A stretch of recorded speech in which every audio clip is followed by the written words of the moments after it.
front door opened without a sound, but what Daniel Whitmore saw the moment he stepped inside shattered him louder than any scream ever could. His suitcase slipped from his hand and hit the marble floor with a dull thud. In the living room, his 82-year-old mother, Margaret Whitmore, was on the ground, her frail hands trembling as she tried to shield herself. Standing over her was Olivia Parker, Daniel's fiancée, her face twisted with anger, her heel raised as if she had forgotten the woman beneath her was once someone's entire world. "Get up, you useless old woman," Olivia snapped. "You're always in my way." Daniel's heart froze. Just hours earlier, he had been in another city closing a multi-million-dollar deal.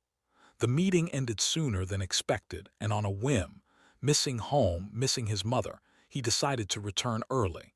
He imagined a warm welcome, maybe Margaret knitting by the window, Olivia preparing dinner. Instead, he walked into a nightmare he would never forget. "Olivia," his voice cut through the room like thunder. She turned, startled, her confident cruelty vanishing in an instant. "Daniel, you're home early." Margaret looked up, her eyes filling with tears when she saw her son. "Danny," she whispered, her voice barely there.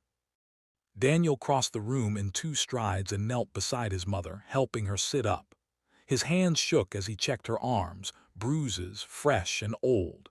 His chest burned with a pain he had never known, a mix of guilt, rage, and heartbreak.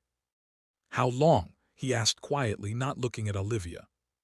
She laughed nervously.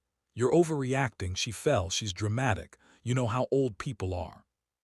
Daniel stood slowly, his calm far more terrifying than shouting. "My mother raised me alone after my father died. She worked 3 jobs so I could eat. She taught me to pray before I could read. And you think I'd believe she fell?" Olivia's face hardened. "She's a burden, Daniel. You're a millionaire now. Why is she still living here? She ruins everything. Our image, our future." That word, burden, echoed in Daniel's mind. When Daniel first met Olivia, she was charming, ambitious, polished.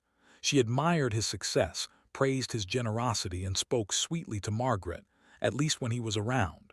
Margaret, gentle and God-fearing, often told Daniel, "She's a little sharp around the edges, dear, but everyone has flaws." Daniel wanted to believe that. He wanted his life to finally be perfect. But perfection had blinded him. Margaret had tried to tell him subtly, small comments, quiet sadness.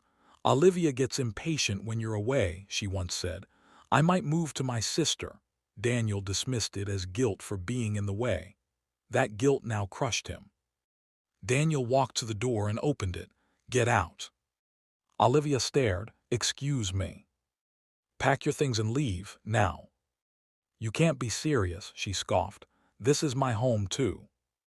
"No," Daniel replied coldly. "This is my mother's home, and you just lost every right to be in it." She stepped closer, lowering her voice. "Daniel, think about the wedding, the investors, the press. One accusation and—" He cut her off. "I don't care if I lose everything. I will not lose my soul." That night Daniel canceled the wedding. By morning, photos and rumors flooded social media. Olivia played the victim, painting Daniel as unstable. Some business partners pulled away. A major contract was paused. The challenges came fast and hard, like punishment for finally doing the right thing. Margaret blamed herself. "I've ruined your life, Danny," she cried. "If I just kept quiet." Daniel held her hand. "Mom, the only thing that ruined my life was not seeing the truth sooner." But the damage went deeper than finances. Margaret stopped sleeping. She flinched at loud noises. The strong woman who once sang hymns while cooking now sat silently by the window. Daniel realized wealth could build houses, but it couldn't heal trauma. So he changed his priorities.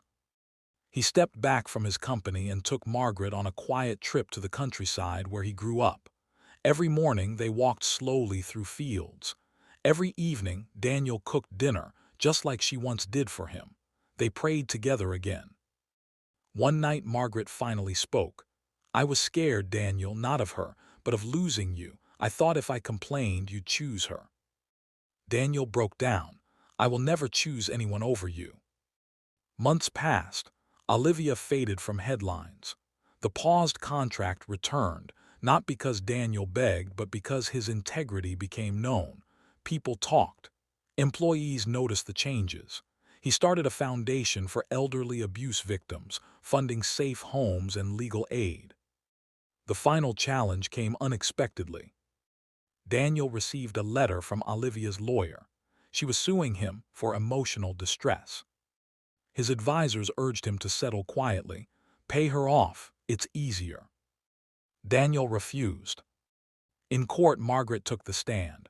Her voice shook, but her truth did not. She spoke of the loneliness, the fear, the shame, the bruises, the insults. The courtroom fell silent. The judge ruled in Daniel's favor. Olivia was exposed, not just legally but morally. Her image collapsed under the weight of her own actions. Afterward, a reporter asked Daniel, "Do you regret anything?" Daniel looked at his mother, standing proudly beside him.